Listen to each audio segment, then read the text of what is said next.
Bienvenue à nouveau sur ma chaîne. Aujourd'hui, dans cette vidéo, je partage avec vous les différentes étapes à suivre pour devenir un pro de Notion en 20 minutes.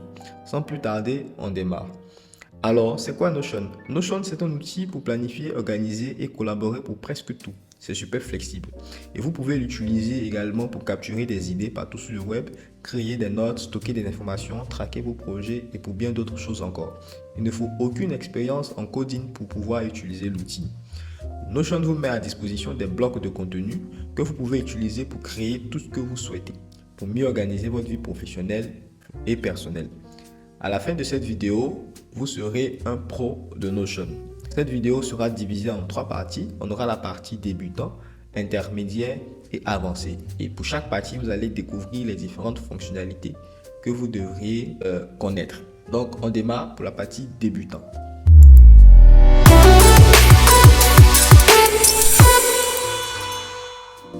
Donc, dans cette première partie, nous allons voir ensemble les pages et les blocs, les templates et la recherche rapide. Allons-y tout de suite pour les paramètres de l'espace de travail. Donc, ici, vous avez tous les espaces de travail qui ont été partagés avec vous ou que vous-même vous avez créé.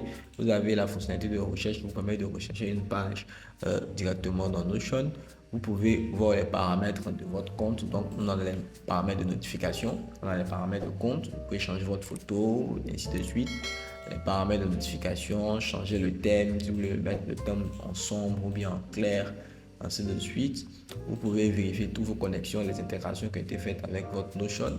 Les langues, vous pouvez changer la langue, mettre en français, en chinois, japonais, ainsi de suite. Vous avez les paramètres de l'espace de travail avec votre lien que vous pouvez modifier après. Si vous avez un nom de domaine, vous pouvez associer à votre nom de domaine et ainsi de suite. Et ici, vous pouvez gagner des crédits pour pouvoir utiliser la version pro de Notion. Voilà, ici. Et puis, vous pouvez mettre un niveau aussi au cas où il y a quand vous voulez faire un upgrade et ainsi de suite. Et ici, vous avez votre barre de navigation qui est là à gauche. Vous allez voir vos favoris, les pages que vous avez mis en favoris, les pages qui sont partagées et les pages privées. Et tout en haut là, vous allez voir ici d'autres paramètres de page comme la typographie, mettre le texte en pleine largeur ou de petite taille. Voilà, vous pouvez importer des fichiers ou exporter votre page sous format PDF, HTML, Markdown. Vous pouvez ajouter votre page favori, vous pouvez copier le lien de la page directement sur une autre page. Et si vous voulez partager votre page, vous cliquez ici. Vous ajoutez l'adresse mail de la personne à qui vous souhaitez partager la page, ou bien tout simplement vous copiez le lien de la page et puis vous partagez la page. Mais assurez-vous que ce bouton-là soit activé, quoi. Voilà. Et donc ça c'est tout ce qui concerne les paramètres de la page. Pour créer une page, c'est simple. Vous venez dans page privée, il y a un petit bouton plus là, créer une page. Ou bien vous allez tout en bas ici, vous allez voir l'option nouvelle page. Et donc quand vous créez une nouvelle page, je vais changer la typographie pour la mettre par défaut. Donc, vous créez une nouvelle page, vous ajoutez, vous donnez toujours un nom. Vous pouvez ajouter une icône à la page. Voilà, vous pouvez ajouter des icônes personnalisées de Notion. Ou bien vous-même, vous pouvez ajouter une image. Voilà, ou bien des emojis. Vous pouvez aussi ajouter une image de couverture. Voilà, et ainsi de suite. Et vous avez une page qui est déjà prête à être utilisée. Ce qui est recommandé dans Notion, c'est de toujours commencer avec des templates au cas où vous n'avez pas d'inspiration. Donc, il y a des modèles de templates qui sont disponibles pour toutes sortes, pour toutes catégories. On a pour la vie personnelle, pour les étudiants, pour les produits, les lancements de produits, les designs, les ingénieurs, tout ce qui est marketing, ressources humaines, vente, service client. Un peu de tout. Donc, avec Notion, vous pouvez gérer tous ces aspects. Et par exemple, ici, et quand vous êtes intéressé par ce template, vous allez voir un bouton bleu qui est là. Vous cliquez sur obtenir le modèle, automatiquement, une page sera créée. Et ce qu'il faut savoir, c'est que tout dans Notion fonctionne sous forme de bloc. Voilà, donc pour pouvoir créer du contenu dans Notion, voilà, vous utilisez des blocs. Donc, on a différents types de blocs. On a les blocs de base que sont les blocs de test, les pages, les listes de tâches, les titres, hein, et tout ça. Et on a les blocs de médias qu'on peut utiliser pour ajouter des médias à notre page Notion. Et puis aussi, on a les bases de données qu'on va voir dans la deuxième partie de cette vidéo pour les intermédiaires. Et on a les blocs avancés qu'on va voir dans la troisième partie, comme les blocs synchronisés et ainsi de suite. Les tables de matière, par exemple, et des colonnes, et ainsi de suite, ainsi de suite. Et puis, on peut aussi voilà, ajouter d'autres intégrations avec d'autres outils comme Figma, et ainsi de suite, ainsi de suite. Donc, on a tous ces éléments-là. Je vous invite à les découvrir petit à petit. Il y a des raccourcis que vous pouvez utiliser dans Notion pour aller plus vite lorsqu'il s'agit de créer des blocs. Je vais vous mettre un lien dans la description qui va vous donner accès à cette page-là, qui va vous permettre de voir tous les raccourcis clavier qui existent dans Notion, qui vont vous permettre de créer plus rapidement.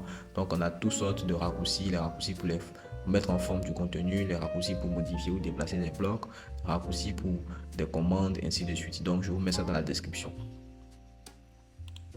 Là, dans cette deuxième partie, on va créer les bases de données, la mise en page en colonne, les mentions de page et les backlinks. Et puis, on va avoir l'extension de Notion Web Clipper qui vous permet de capturer de l'information partout sur le web. Donc, déjà, on y va pour créer la base de données. On tape / base de données intégrée.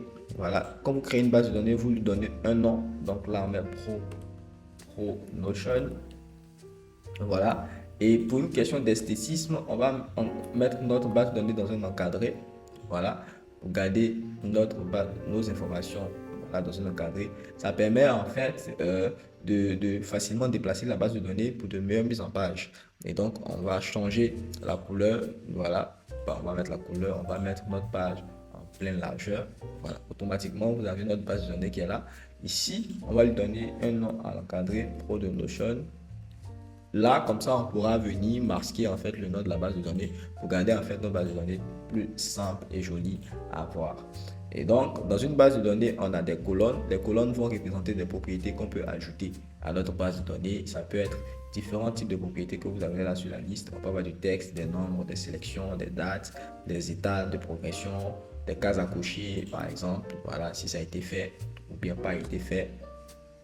Voilà, donc vous pouvez ajouter toutes ces propriétés-là dans votre base de données en fonction des informations que vous voulez collecter. Et puis, on a les lignes. Les lignes, en fait, représentent chaque ligne représente une page dans laquelle vous pouvez ajouter plus de contenu.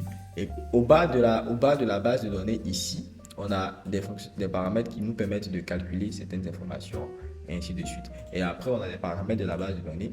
Donc, on peut choisir la disposition de la base de données, le nombre de propriétés qu'on veut afficher dans la vue. On peut filtrer les informations, les trier, les grouper, mettre des sous-éléments par défaut. Donc, je vous laisserai le temps de découvrir toutes ces fonctionnalités-là.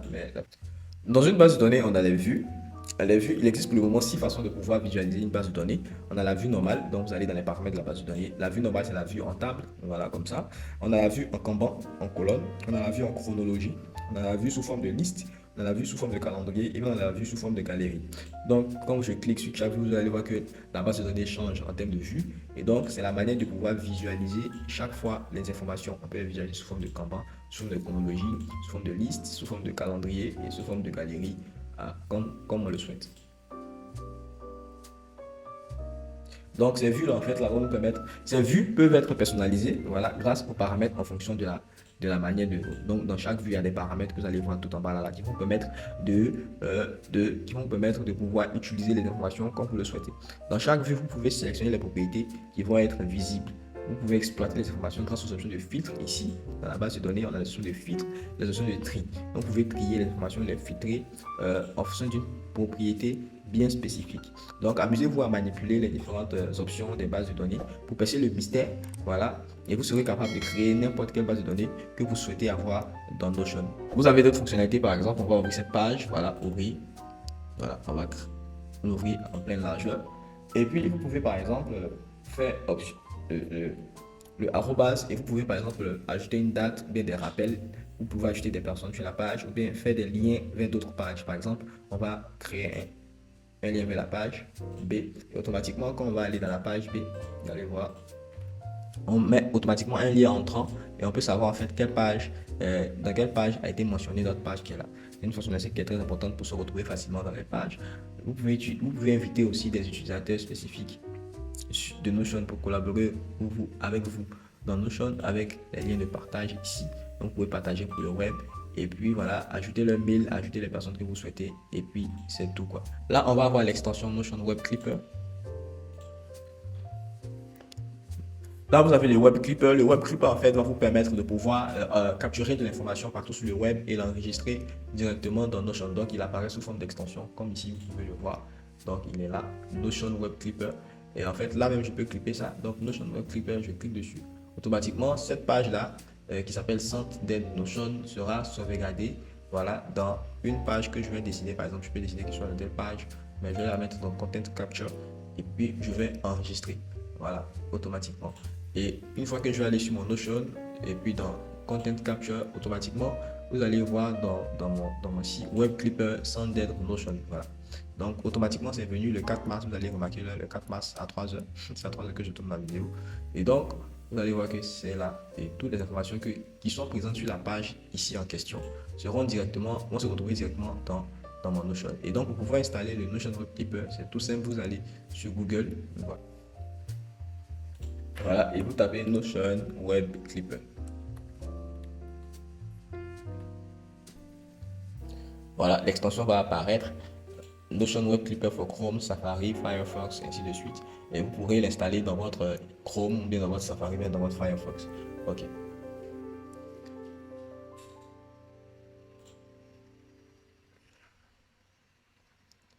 Là, on va passer à la dernière partie de notre vidéo, la partie avancée. Donc, on va voir les différentes fonctionnalités de la partie avancée. Donc, dans la partie avancée, nous allons voir les blocs synchronisés, les relations et les rollups. Ça, c'est plus des fonctionnalités qui concernent les bases de données. On va voir les link view database avec les intégrations. Ok, là, nous allons commencer avec les blocs synchronisés. Donc, les blocs synchronisés, en fait, c'est un type spécifique de bloc qui vous permet en fait de pouvoir retrouver une information partout dans toutes vos pages. Par exemple, là, si je tape bonjour, ok, vous allez remarquer que déjà, pour ce type de bloc-là, on a un encadrement rouge.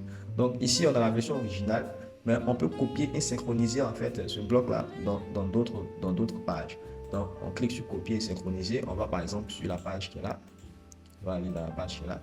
Et puis, automatiquement, on peut coller. Donc, bonjour tout le monde va apparaître automatiquement ici. Et vous allez remarquer que quand je vais changer bonjour les gars, par exemple, bonjour les gars dans l'original, automatiquement, dans la page dans laquelle on a fait la modification, vous allez voir que la modification ici était apportée. Donc, c'est écrit bonjour les gars aussi également. Donc, vous pouvez aussi cliquer et puis modifier. Donc, quoi, vous pouvez modifier soit l'original, voilà, vous pouvez modifier les informations vous pouvez voir la liste des pages dans laquelle votre bloc synchronisé se retrouve. Et puis vous avez d'autres paramètres qui vous permettent de vous pouvez désynchroniser ou bien tout. Donc c'est comme les components dans Figma quand vous designez. Voilà. Donc ça, ce sont les blocs synchronisés. Après, on a les relations et les rollups. Les relations et les rollups concernent plus les bases de données. Là, on a deux bases de données, ProNotion, GoatNotion, voilà, qui sont là. Et on peut ajouter une relation entre ces deux bases de données. Et donc la relation dit que voilà, c'est une option, c'est une propriété qui s'appelle relation. Et la relation, on veut connecter quoi? On veut connecter notre ProNotion, voilà, qui est là, à notre base de données. Voilà, donc lié à cette base, lié à GoatNotion. Donc on a notre base de données ProNotion qui sera liée à notre base de données GoatNotion et aucune limite en termes d'informations qu'on peut connecter. Et puis on veut que notre propriété de lien là puisse aussi s'afficher dans GoatNotion. Et puis ça va s'afficher ProNotion là-bas. Et une fois que je clique ajouter une relation, vous allez remarquer que dans le tableau ProNotion, on a GoatNotion qui est apparu. Et dans le tableau GoatNotion, on a ProNotion qui est apparu. De telle sorte que quand je tape ici une information Gota Triplex, vous voyez que là, je peux venir choisir en fait Gota Triplex. Par exemple, page B, je peux dire que la page B est liée à la page, la base de données ProNotion est liée à la base de données GoatNotion avec, grâce à la propriété qui est là. Et je peux choisir les éléments que voilà, je veux explorer. Et là, on aura une vidéo plus détaillée après à ce niveau-là, voilà, qui vont nous permettre de mieux comprendre comment ces différentes relations-là fonctionnent. Ensuite, une manière de connecter deux bases de données, c'est via les agrégations ou en anglais roll-up. Donc, vous allez dans les propriétés, vous allez voir agrégation. Vous choisissez la relation, c'est GoatNotion. Et cette relation-là, vous pouvez décider de l'afficher, de pouvoir appeler spécifiquement des informations ici. Donc, nous, ce qu'on veut, par exemple, c'est au niveau des niveaux. On veut que les niveaux, en fait, les différents éléments qui sont liés ici puissent apparaître là. Et donc, automatiquement, ça va apparaître. On va afficher l'original. Et puis là, ce qui veut dire simplement que ici, j'ai des niveaux qui sont ici. Et donc, vu que les deux bases de données sont reliées, je vais pouvoir en fait préciser dans la première base de données que voilà, les éléments qui sont liés ici, là, voici le niveau qui est dans la deuxième base de données. Donc, il va juste appeler les informations qui sont dans la deuxième base de données ici. Et donc, c'est comme ça que les roll-up ou bien les agrégations fonctionnent. Et on aura des vidéos où on va voir tout cela en détail. Ensuite, on a ce qu'on appelle les link view database. Les link view database, vous tapez slash. ce sont des vues de base de données. Donc, on a des vues qui sont là. Donc, on va vue de table et on va choisir la base de données qu'on veut visualiser. Et vous allez remarquer que là, on a une flèche juste à côté du titre, là, voilà, qui est là. Et donc, à la différence de ce qu'on a ici, on a une flèche. Voilà, ça veut dire que c'est une vue de base de données. Et donc, ça veut dire qu'on ajoute des informations ici, qu'on ajoute, on retire des informations. Automatiquement, ça va se faire directement dans la base de données. Sauf que là, si on crée des filtres, ça va pas se créer aussi dans la base de données. Ça va se créer juste pour cette vue. Parce qu'on veut voir les données d'une certaine manière.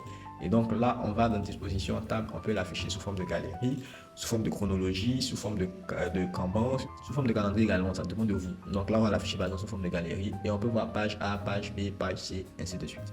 Donc ça, ce sont les vues de base de données. Ensuite, dernière partie, vous avez les intégrations. Donc les intégrations ici. Ici, les intégrations vont vous permettre de... Voilà, ici au niveau des intégrations.